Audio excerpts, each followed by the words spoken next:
Hello, everyone. It's Dr. Durst, and welcome to RevMD Sex Bites podcast with me, your host, Dr. Deborah Durst, and my co-host. Hey guys, Bioidentical and here, nurse practitioner at RevitalyzeMD, and today we're going to talk about intimacy and sex. Yes. The difference, yes, how they interact, how they play together. How they're needed to just, create a good bond between a man and a woman or between partners. Yeah. So basically there are different types of intimacy. And so when people think of intimacy, they think of just sex. And actually they're two completely different topics. Absolutely. Or two different aspects of a relationship. So So you can't have one without the other. One is more like overall wellness of the relationship and about your connection. And the other is just sex is just an act. Oh, well, you can have one without the other. There's a lot of just sex, the act going on. But they go best together, I guess I should say. You can't just have sex. You can't just have intimacy. You can't without have the sex. A relationship without both. Without both. You can have sex not a good relationship both, without both. Correct. A long-lasting relationship. So that's the issue, is that a lot of times these forms of intimacy are what's actually creating a very good, strong bond that is going to be the foundation of everything that you're going to approach on your journey together. So exactly. So any issues that come up, you have this strong foundation and anchor to pull on when it gets stressful. And it always is going to get stressful. It's all about compromise, right? Oh, yeah. Relationships definitely have ups and downs. So when we talk about intimacy, we talk about that trust in the relationship, that connection that you're building with your partner. And like Dr. Durr said, that is really what will pull you through in those times where things can get a little hectic in a relationship. So it's trust, it's acceptance, it's that connection where sex is just the act of sex. Yes. So you know each other very well. You have, let's talk about the different forms. So if you're talking about even emotional, for instance. Yeah. So emotional is a good thing to start with because, again, men and women communicate differently. And so just understanding the differences or getting to know how your partner communicates or what's important to them helps you form that emotional connection, which is absolutely necessary. And once you form that connection, that allows you to be open. It allows you to be vulnerable, have an open mind when you're talking with your partner and being able to meet their needs. It definitely has a lot to do with sharing those emotions and having those conversations to build that connection. Yes. Well, and I think men if you're just hooking up, you're not sharing any of that. Well, I mean, if you're just hooking up, then you don't need the intimacy. You don't need the intimacy. That's where just the sex comes in. Well, and I think that still that's different for men and women. Even on a short term, I think that's, 99% of sex for women is in their head. And so some women, may just be able to do it physically and it be satisfying for them. But I think a lot of women are probably faking that. And because they need looking more for than something that. deeper. Looking for something deeper, they need more than that. And even if they've accepted or gotten better at detached, they still want that. And I don't know that they always get that physical orgasmic experience with somebody they're not mentally connecting with. So, and definitely not emotionally. Yeah, absolutely. We didn't mean to get onto the hookup, just that quick. We're talking about intimacy and relationships and sex and relationships. So not just a one night stand. So getting back to that emotional, because men and women communicate differently, right? So I think women are better at communicating emotions. We definitely are feminine. There's a feminine energy. Like if we wanted to talk about that versus masculine, we want to be able to be vulnerable and trusting of our partner and just relax into our feminine that relationship, energy, absolutely. So that they're masculine and and protect. And so their jobs sometimes, or what we want from them, is to protect us and let us kind of relax and be a little more open and vulnerable with them. But we want it in return too. Absolutely. Men can be vulnerable too, not just women. Men, there are definitely, it's not the easiest thing for men sometimes, but men can be vulnerable. And a man that can be vulnerable and open up about his needs and what he is expecting in a relationship helps build that trust as well on the other end. And it's sexy for a man to be able to share his emotions. I mean, I think vulnerability in a man is absolutely necessary. I think that, again, it is a higher level of emotional maturity for men to be able to be vulnerable or to admit it. And they'll never admit it to friends. Oh, absolutely. They're not sitting around at the bar. In fact, right now, our videographer is kind of just rolling his eyes at us. But because they don't want to admit how vulnerable they are, but they are vulnerable as well. And part of that emotional stage is listening. Yes. Well, speaking of which, it comes to, again, that difference in communication. Sometimes when women talk, we just want to vent, and men want to provide a solution. And unless we're asking for a solution, you just may want to let us talk and express ourselves. And that's part of that emotional connection. Yep. Yeah, to be able to open up, feel safe opening up, and not have a solution pounded on you while you're doing it.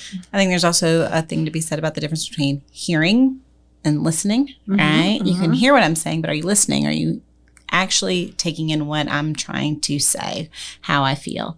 So I think that is also another big difference when we're talking about that emotional connection, is that active listening, actually getting feedback, right? Hearing it, taking it in, giving feedback back, and having those open conversations. Well, and so if a woman tends to harp on something, I frequently feel it's because it's not being acknowledged. So you don't feel like you've been listened to. And so you don't feel like there's going to be a solution. It's going to happen again. So we tend to bring it up again until we know we're listened to and we have a solution. There's a really big tip out there. Yep, absolutely. Just listen. Well, actually, and we kind of laughed because literally I think that Alan's going to start laughing out loud. Yeah, you might hear giggling in the background. It's our our camera guy, but that's all right. He's the most sensitive of all of us, and so therefore, in an office of 16 women, Alan is the most sensitive. And he's the most sensitive. So he's not taking this very well, at least maturely. So we're not at that maturity level. We haven't emotionally connected with Alan like that, right? He hasn't listened to us yet. So then the next way would be physical. So there's really 4 types of intimacy. So we talked about the emotional. Next would be physical.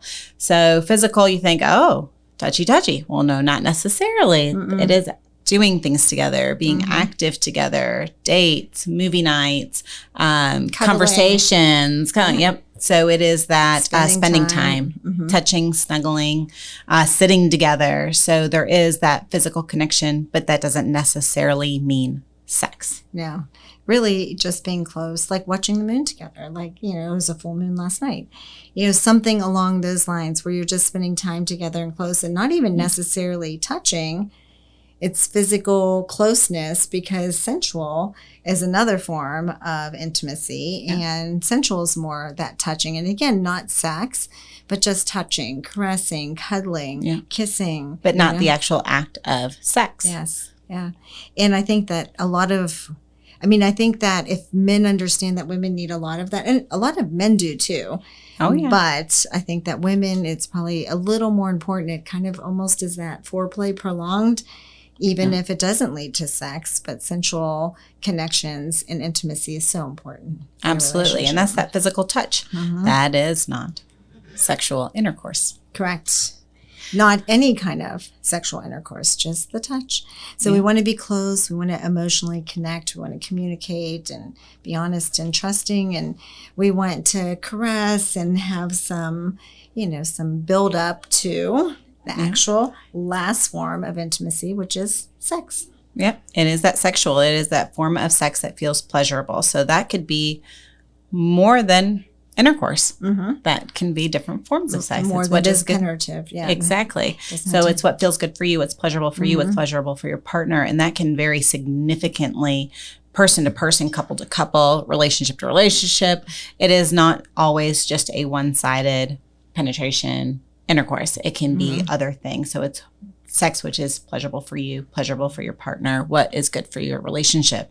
But I think all these different types of intimacy, that you've got to have a little bit of all of it to really experience it. Because if you don't have that emotional and that physical, how are you ever going to have true sensual or sexual?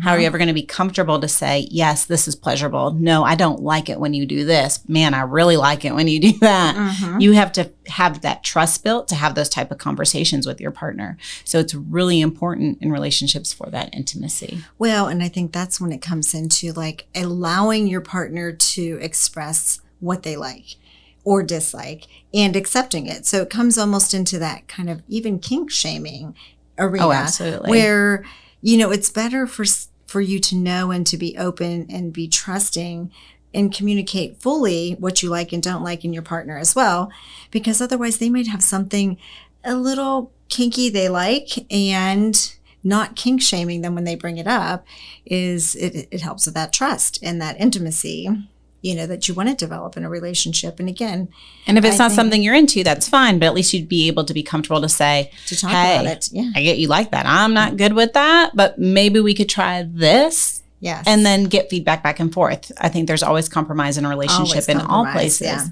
Yeah. And definitely in a relationship, that sex is important. Intimacy is important. But if you are not able to communicate your needs and you're not getting what you need fulfilled out of that relationship, or your partner doesn't feel comfortable talking about their needs and they're not getting that, it's going to never end up well for either one of you. Because it is a part of life. And if we're not getting those needs met, we see relationships fall apart. You hear about relationships, people cheating on others or leaving or finding what they need somewhere else. So it's really important. Well, and I think a lot of that, can also start with the fact that somebody doesn't feel comfortable expressing their needs. And so, and if it starts off like that, it's probably harder to progress to an open relationship where you can talk more openly about your needs. It comes to even, we see a lot of couples in the office. And so, say we see a woman and we're optimizing their hormones and they don't really have a sex drive to begin with, but they're okay with that because their husband doesn't have one either. Or it's the opposite. They're not okay with it. And now they have a sex drive and they're bringing their husbands in because they need to meet their sex drive. The issue is bringing them together on the same level so that, if one doesn't have a sex drive, the other one's okay with that, then their needs are being met, right? Yeah. So but if one has a high sex drive, they want to have sex and the other one has a low one, your needs aren't being met and there's a mismatch. And so that's our job, is to communicate with the couple and to match them again on their levels. Absolutely. And their drive. So, and that happens all the time with us. Yeah. And the husbands are usually cute as can be with it. They come in because they didn't think there was a problem, and there really isn't a big problem. But now all of a sudden, her drive is up. Or the other way around. Or the other way around. It happens where both they didn't ways. realize there was a problem, but now there is because his drive's now up and she needs to rise to the occasion. Correct. But they're usually more than open about discussing it. And it's, it's a very rewarding conversation and treatment plan for us because we can bring them back together. And that's kind of what we do. And in fact, I say that couples over time, so you come together because you're intellectually connected, emotionally connected, and physically connected. Yes. Right.